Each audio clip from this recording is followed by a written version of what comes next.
Inkarri means Inkarri, it's an adaptation of Spanish and Quechua. Quechua was the language for the Andean culture. We know these cultures were guided by the stars mainly to understand the right time to grow different type of food. The name Inkarri comes from a post-Columbian myth, and it's an Inca king that was dismembered by the Spanish. So the myth tells that the different members of the king, which were buried underground, would reunite underground and come back to restore the traditions and the values of the Inca population. We even have some workers that when we change the type of agriculture, they recognize some of the methods their families used in ancient times.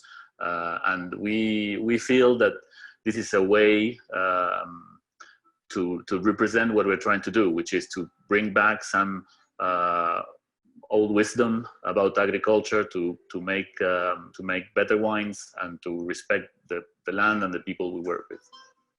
So organic is, to me, a way to respect the land and to respect the culture, and to convey to the consumer both the spirit of the land and the spirit of the culture of this place.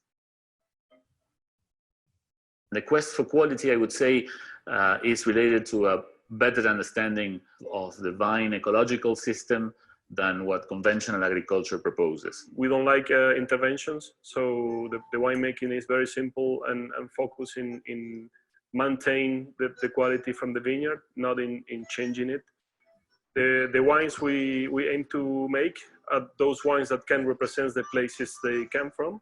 The sense of place comes from the soil and from the biology of the soil and from the microbiology that surrounds the vineyard, let's say, that lives on the vineyard, lives on the grapes and lives on the leaves and lives on the roots.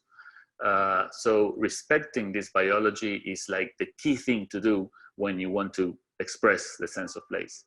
So it doesn't make any sense to me to use conventional agriculture that ignores or kills biological organisms, because really what you're doing is like standardizing and homogenizing wine, which is exactly the opposite that I think wine is about.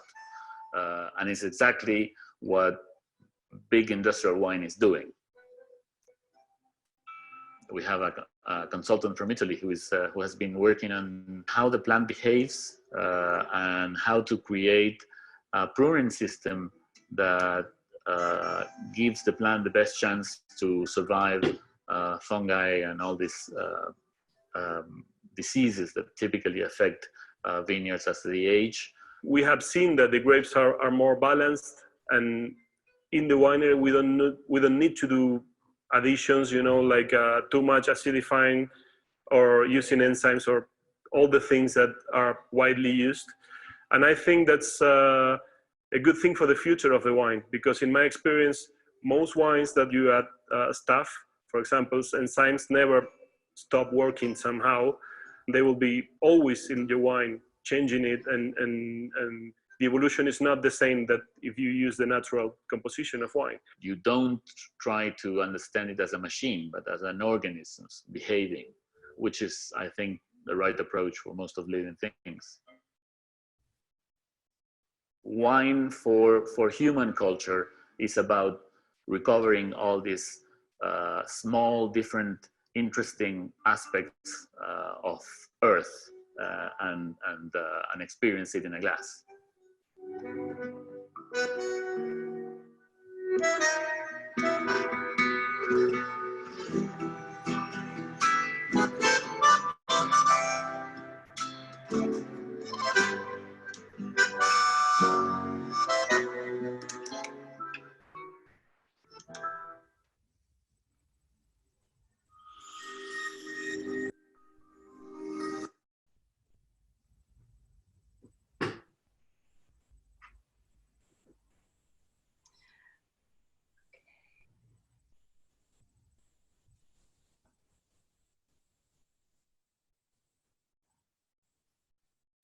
Welcome to our webinar today.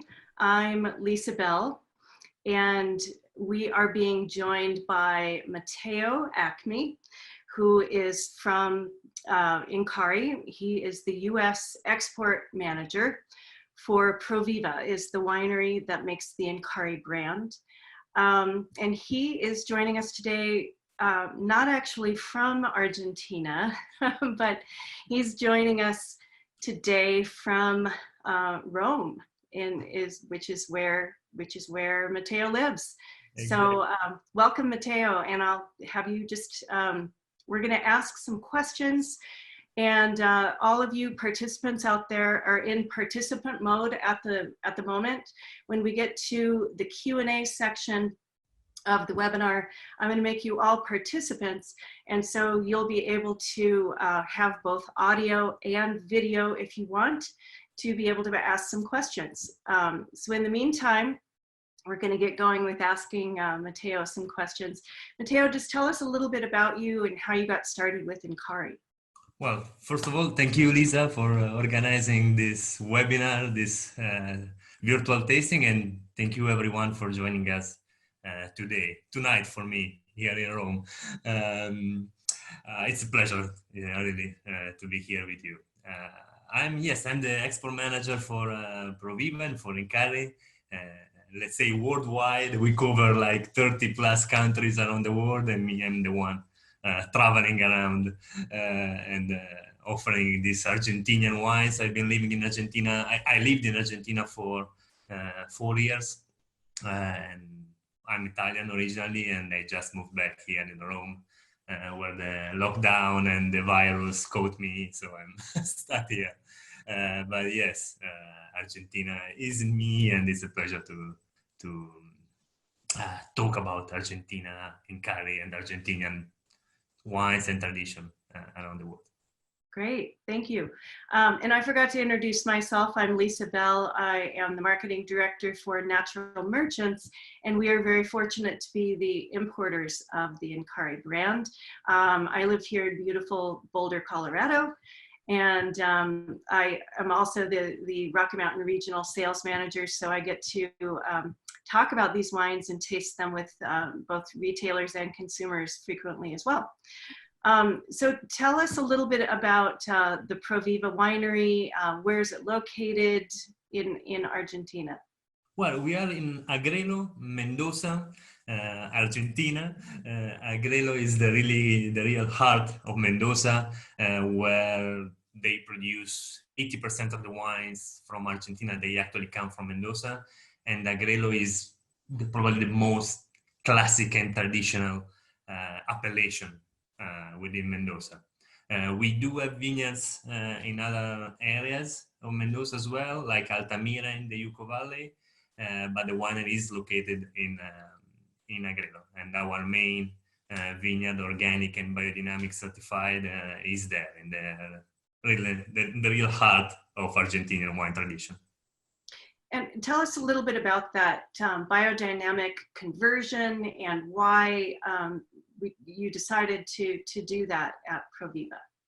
Well, Proviva was founded in 2002 as a, let's say, conventional winery with good success, good sales. But after a while, the winemaker, the agronomist, and the owner of Proviva, they started noticing the soil and the environment in our vineyard wasn't really working well. There was something missing. The quality of life in the vineyard was decreasing year by year. So they started asking themselves what was happening, and they started studying and looking for some answers. And organic and biodynamic practices, they were there. They were the answers.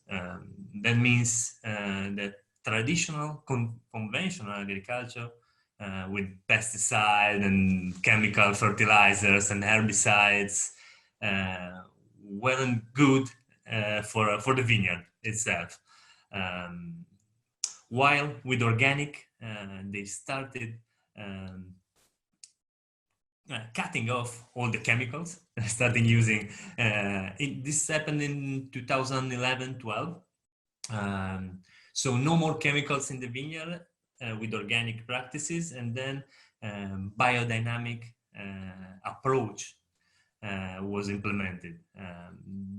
Biodynamic is an even more deep approach to viticulture and to agriculture in general. Okay, and so tell us more about that. Tell us about what it means to be biodynamic in the vineyard, and why does it matter, and what differences do you really see? You talked about the soil health and the vineyards coming back and being more robust. But explain a little bit about what does biodynamic mean exactly? Well, at first is a shift of focus. Instead of focusing on results with biodynamic, we focused on how we produce things, how we produce our grapes and therefore our wines. The means of production are still very important.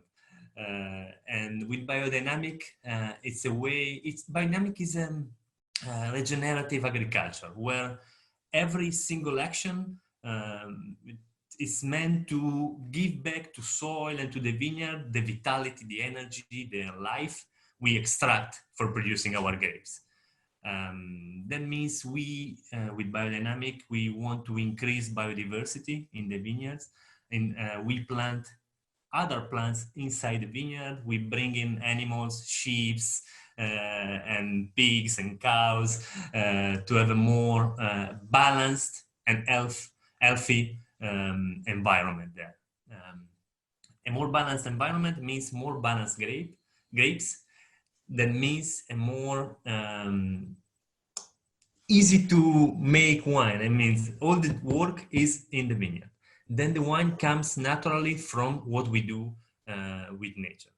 Another important thing of biodynamic approach is that we want to work together with the vineyard.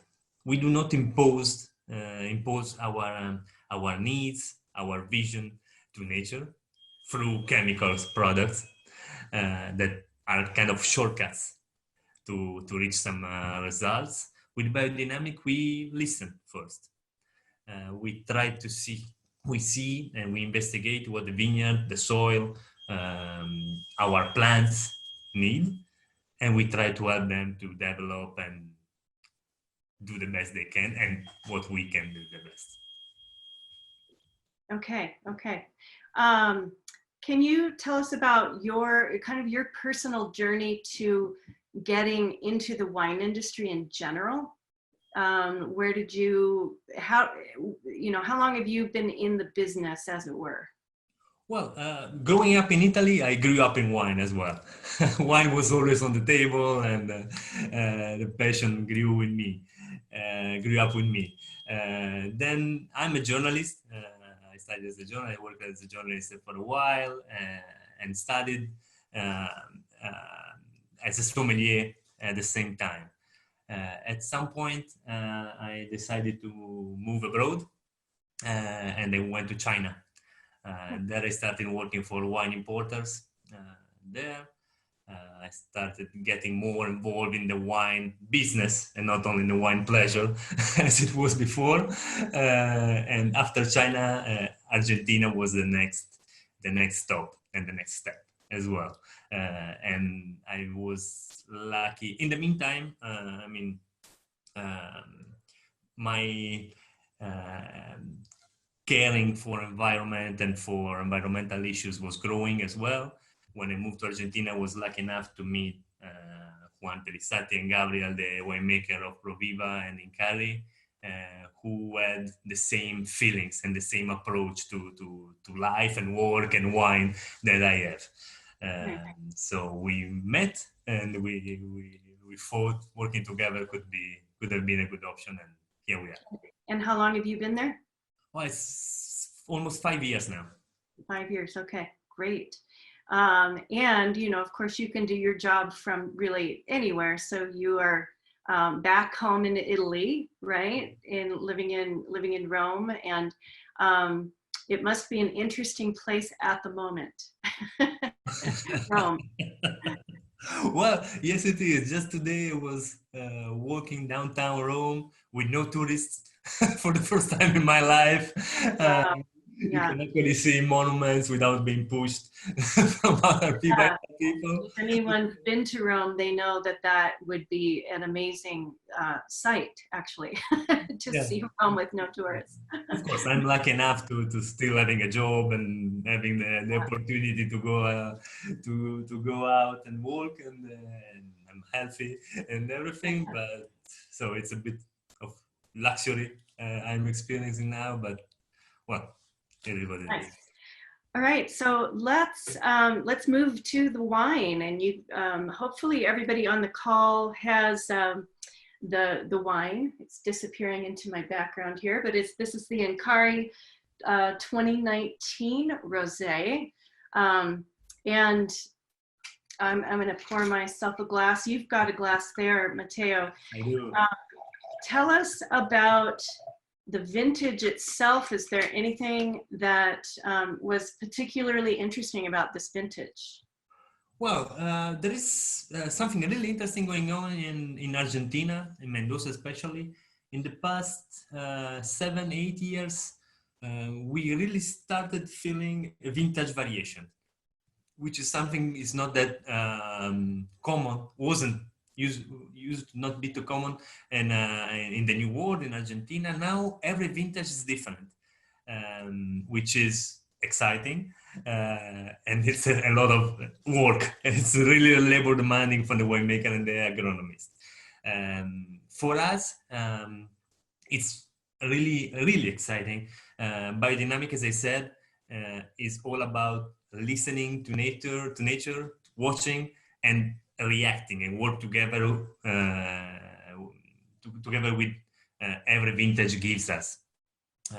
So every vintage is different. 2018 was, let's say, a classic good vintage of Mendoza after a few of strange and rainy vintages. 2018 was hot, was sunny. Imagine that Mendoza normally has around 300 days of sun per year. So 2018 was fantastic. A lot of sun, perfect ripening of the grapes, which of course gave us some challenges at the moment of making a rosé. With rosé, we want to keep a good acidity, a good freshness. So we had to pick our red grapes quite early in order to keep the essence of the vintage and all the freshness we want for this rosé. Well, that's it about the vintage. Well, tell me a little bit about what are the grapes within the rosé? How is it, the basic growing practices? How is it vinified? The basics of the wine. Well, this is a rosé based on Syrah. 67% of the wine is Syrah. Then there is 23% of Malbec, and then a little bit of Tannat in this blend. They are three powerful, full of flavor grapes. Malbec, of course, is the flagship grape of Argentina, as you know.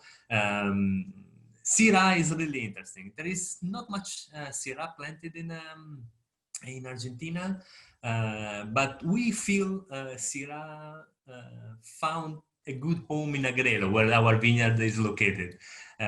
With biodynamic practices, we have a very expressive, delicate, fruity, and a little spicy Syrah, which we really like. We vinify it, of course, as a red wine as well, but really fits in this rosé blend. And then the third grape is Tannat. It's a 10% of Tannat that goes in this grape. Tannat is a grape originally from the south of France, from Madiran. Now is probably the most planted grape in Uruguay, our neighbors. And in Mendoza is mainly used for blending. Tannat is a very strong grape, gives tannins, of course, giving the name, color and alcohol to most blends.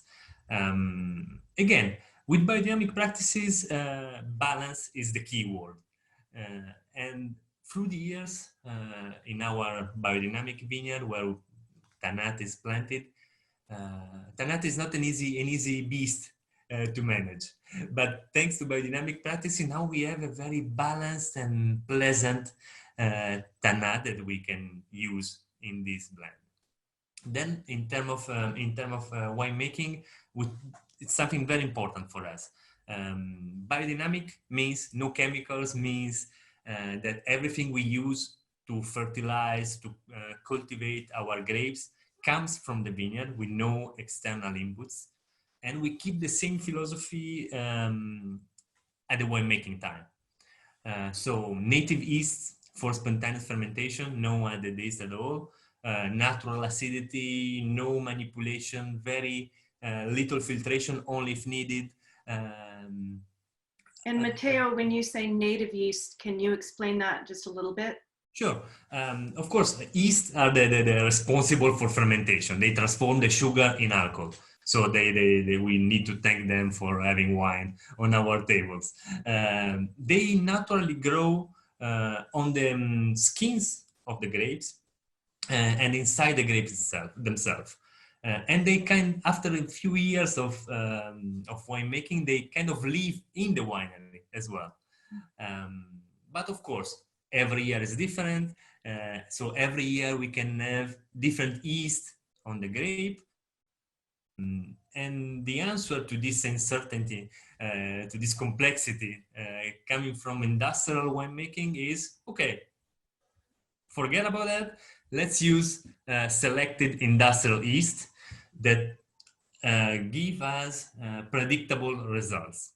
Mm-hmm. So they add yeast through selected industrial chemical yeast. Wineries, they can decide the characteristic of the result of the wine, the resulting characteristic of wines, which kind of aroma will be the predominant one, how much the acidity, the color, the tannins will be present in the wine. In our vision, that's a little crime. Forgive me for the strong word, but because we doing that, you really lose the sense of a place, the sense of a vineyard, the sense of a vintage. It's industrial production. This is something we don't like. So each vintage may taste quite a bit different from the one before, yes? Definitely. Of course. Yeah, you will always feel the essence of the wine will remain the same, but different characteristics and surprises at every vintage, which is, I think, the reason why we drink wine and not Coca-Cola. Nice, yeah, that's fantastic. So let's get to the wine. Let's talk about the aromas and on the nose at first. Sure. Well, we wanted to have elegant, fresh, and fine rosé, but still with an Argentine essence and character. So that's why we choose 3 powerful grapes, and those 3 grapes we fill them in the glass with this fruity raspberry aromas. Then, of course, every glass is different, every temperature of the wine we are tasting, so we may feel different aromas here, but that's the main characteristic of this wine. Good fruitiness, clean nose, and this kind of floral character that's typical of this rosé and that vineyard in Agredo. Then later you will tell me what you feel, but that's what I'm feeling right now. Yeah, it's beautiful. You can really smell the terroir within it. It's there's a little rose petal. Totally. Lovely red fruits. I feel some peppery notes, some white pepper, probably coming from the Syrah as well. But again, that's kind of... Absolutely. So for all the participants, you can now talk and ask questions if you'd like. I'm actually going to turn you all into panelists as well. And so if you would like to have video, you have that option. Well, welcome. Welcome again. And going on to tasting the wine while you decide if you're using your video or not. What I really like of this rosé is the structure, the texture. Not covering the wine, not manipulating the wine allows us to enhance all the minerality we have in the soil. And that's what makes this wine that dry and clean and almost salty somehow at the end. Still fruity, still smooth, but then the finish is really clean and dry, hopefully inviting us for another sip or two. And that again is coming from the soil through natural viticulture and no manipulation in the winemaking process. That's beautiful. Does anyone have any thoughts about the wine that they're tasting at the moment? If anybody wants to chime in, please do. I think that you can just unmute yourselves, or I can unmute you as well. And there also is a Q&A section at the bottom. If anybody wants to ask any specific questions, you can do so at the bottom of the screen. Yeah, feel free to comment and ask whatever you need. I did have a question. This is a very nice rosé, but I noticed that the color is very light, yet the grapes that you mentioned are typically red grapes. Do you only leave a certain percentage of the skin on?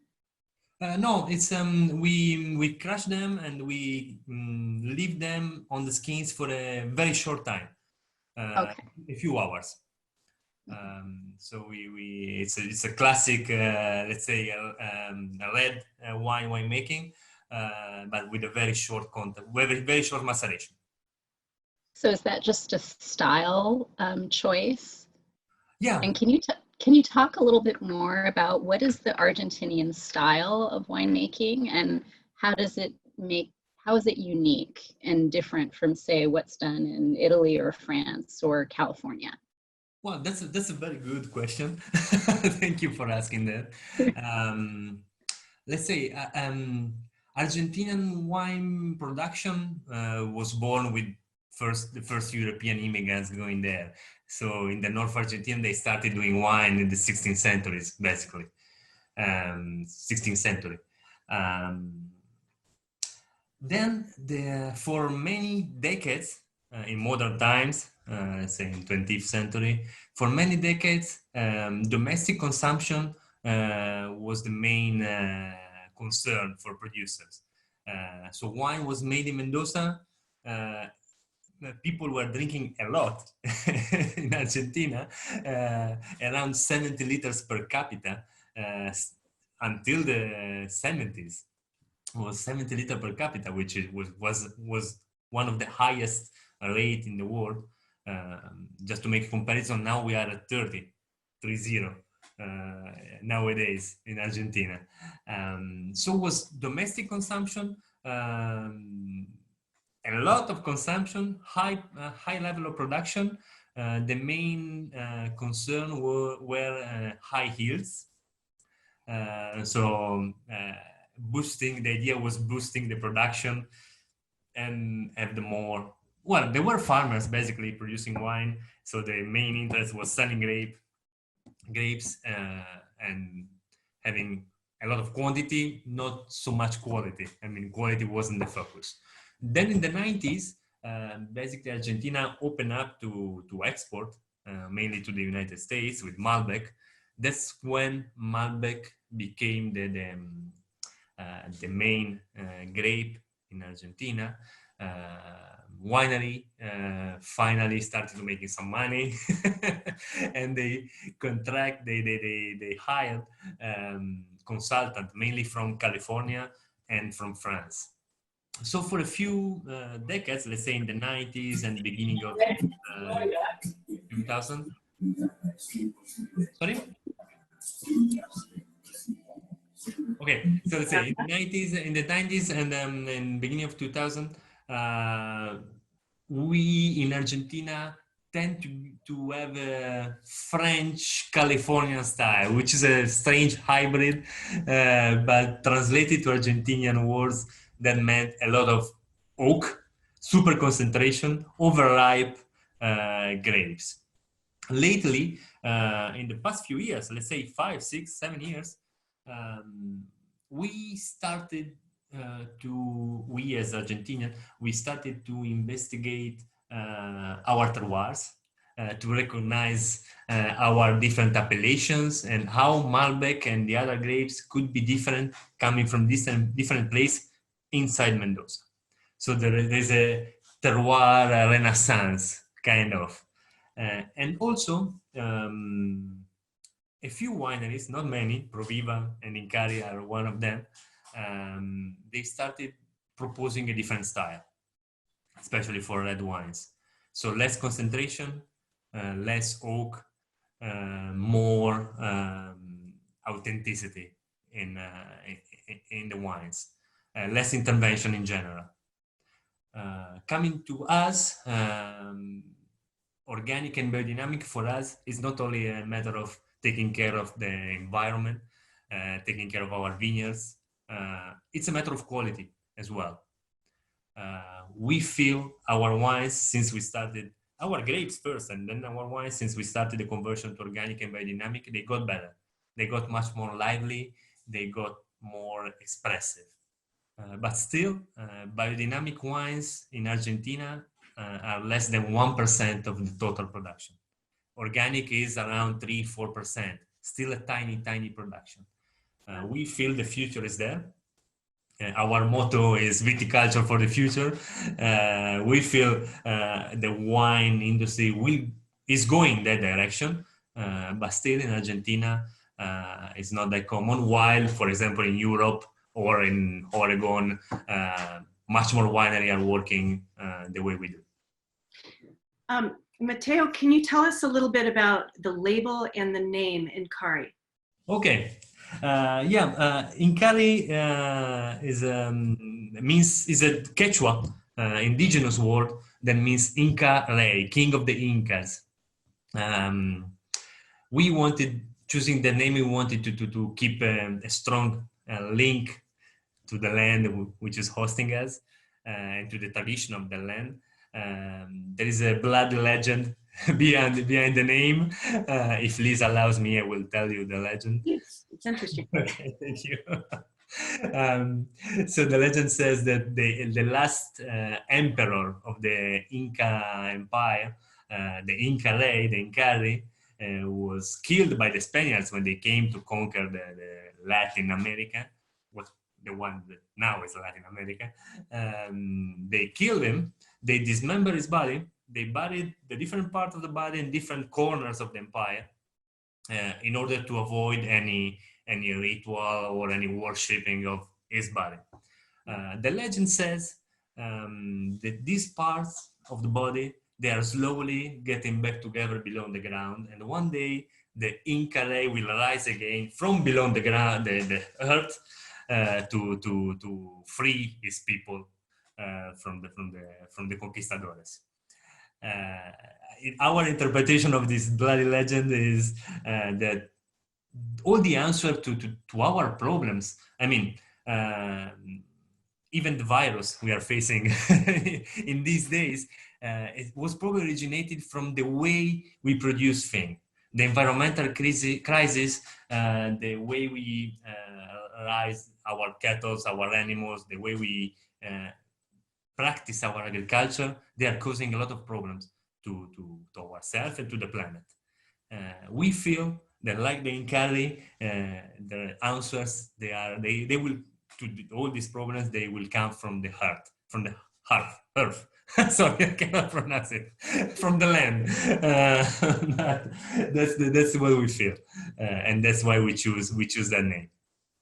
And the flowers that are on the label themselves, and then the logo. Can you tell us a little bit about both? Yeah, talking about biodynamic tonight, I talk a lot about of things, but biodynamic is practice. Is being there and touching with our hands the plants and the soil and being there. Um, Part of the practice is creating a biodynamic compost and natural fertilizers with plants we grow in our vineyard. We decided to put on the Inkarri label three of them. Chamomile, yellow, and I forgot the English name for the third one, which dandelion. No, it's alfalfa. Yeah. Anyway. Yeah. It's three plants that are in our vineyard that we use every day in our compost and to help our plants to be healthy and balanced and grow in the best way possible. Imagine that biodynamic thinks about the vineyard as a living organism. So, for example, chamomile. We use chamomile as we, as human beings, we drink chamomile as a distressing agent. That's to me, that's a very important point about biodynamic. Thinking to the vineyard as a living being and treating it as follows.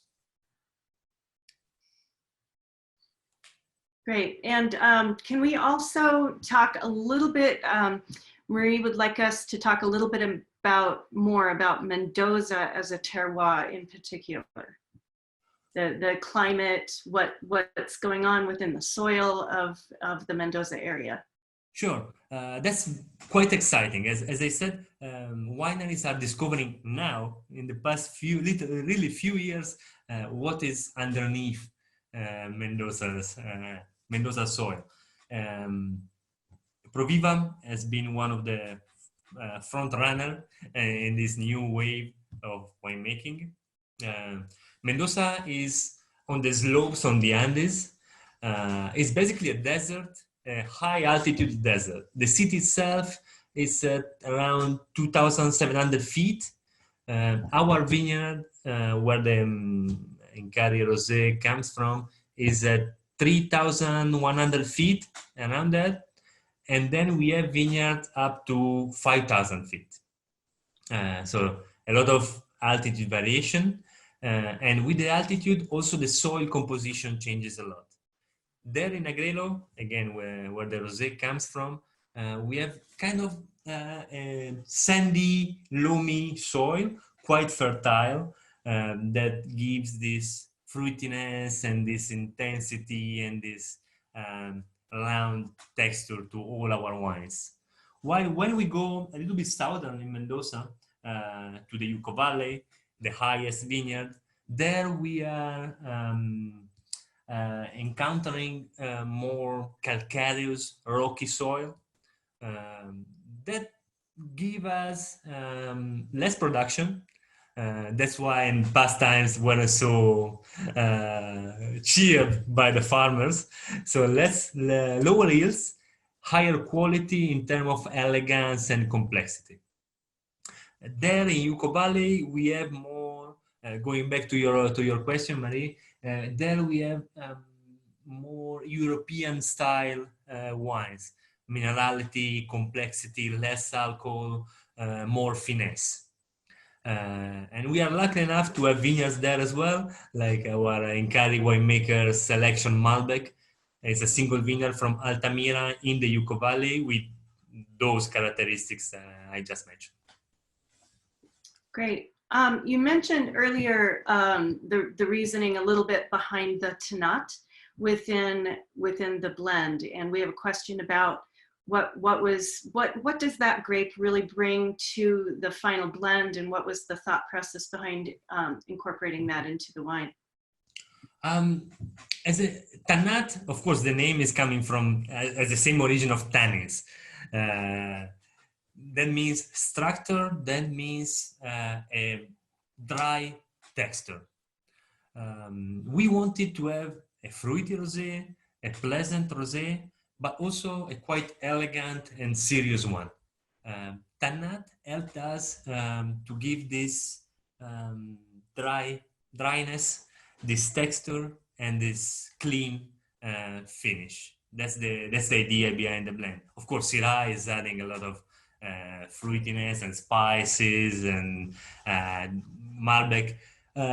This is kind of interesting. Malbec in this rosé gives this floral rose aromas that you felt, Lisa, while the Tannat is mainly about texture and structure. And the production level on this rosé, quite low, yes? The number of cases produced? Quite low. And Natural Merchants is buying all of it, basically. We So love it. thank you. It's quite low. We aren't a big producer. I mean, in terms of quantity. Argentina is dominated by the few big players. They produce millions of bottles. We want to play in a different field. Organic and biodynamic practices are the first step, and then low production, focusing on quality and focusing on details, which is possible only in smaller production. It's our focus. So that's why we are producing around 10,000 bottles of this rosé every year. Okay. Carefully, with a lot of attention, and that's what we do. And tell us, Matteo, about the other wines within the Inkarri portfolio. Sure. Again, the idea of the winery is expressing the unicity of the terroir we are working in through different grapes and different blends. So the majority of our production comes from Agrelo, again the same vineyard of this rosé, where we have almost 200 acres, biodynamic certified, and where we planted a lot of different grapes. And Inkarri represents all of them. Malbec, of course, is the core grape, is the most important grape we have there. We have Syrah, we have Petit Verdot, we have Tannat, of course. We have Bonarda, which is another very important grape for us and for Argentina traditionally. Bonarda is originally an Italian grape. Then a lot of Italian immigrants, they move from Italy to Argentina. They calculate that 50% of the Argentinian population has at least one Italian ancestor. So they brought with them their own vines, their own little vines, and they planted Bonarda all around Mendoza. Bonarda is the second most planted grape in Argentina still. Gives huge yields. That's why the farmers, they like it, because they wanted to sell grapes. And there's a very peculiar character. Lisa knows I'm always talking a lot about Bonarda because I'm in love with this grape, because it's very approachable, good acidity, fruity. It's really an everyday wine that's how we drink it in Argentina. Lunchtime, everyday wine. But Bonarda can be considered a kind of a little sister of Malbec. Very pleasant, very approachable, and we like it, and we produce quite a lot of Bonarda as well. We do a white blend based on Sauvignon Blanc, Chardonnay, and Viognier. And we also, in this vineyard, we also produce a sparkling, a champagne method sparkling, which is the only biodynamic certified sparkling from Argentina at the moment, again based on Sauvignon Blanc and Chardonnay. Then, as I mentioned, we also have this vineyard. We also produce some Cabernet Franc and Cabernet Sauvignon in the same vineyard in Agrelo. We also have this vineyard in the Uco Valley, higher elevation, rocky calcareous soil, where we produce Malbec. A totally different Malbec. The Malbec we produce in this vineyard on my back in Agrelo, it's round, fruity, juicy, very approachable, still being a Malbec. The other one, the winemaker's Reserve Malbec, it's much more, as I said, more elegant, more refined, more complex, and very mineral. So that's the idea, trying to produce authentic, natural wine with no major intervention, trying to represent different terroirs and different identities within Mendoza. Great. And so the wines are all certified vegan as well. Yeah. And as well as low in sulfites, correct? Across the board, minimal intervention. Yeah, let's say we made a kind of a path, starting avoiding using chemicals with organic and biodynamic viticulture, then minimal intervention winemaking, native yeast, no additions, no manipulation, low filtration. Sulfites were the last issue we are dealing with. Sulfites are preservatives. The fermentation of the wine naturally produces some sulfites that make the wine stable and clean. Then again, adding more sulfites, which have been done forever since the Romans, they were producing wine, adding sulfur to their wine to keep it stable. It's important to that, but we also notice that adding sulfites, we have a stable wine, but also we have a wine that is losing some vitality, some expression. So we are now working on lowering the sulfites we use to the strict necessary. Industrial winemaking adds sulfites by default. During the crushing, before the fermentation, during the fermentation, before bottling, just to be safe and have stable, predictable results. We are working on the opposite way. We add sulfites, the minimum necessary, only when and if necessary. That means our wines have a very low level of sulfites, if any.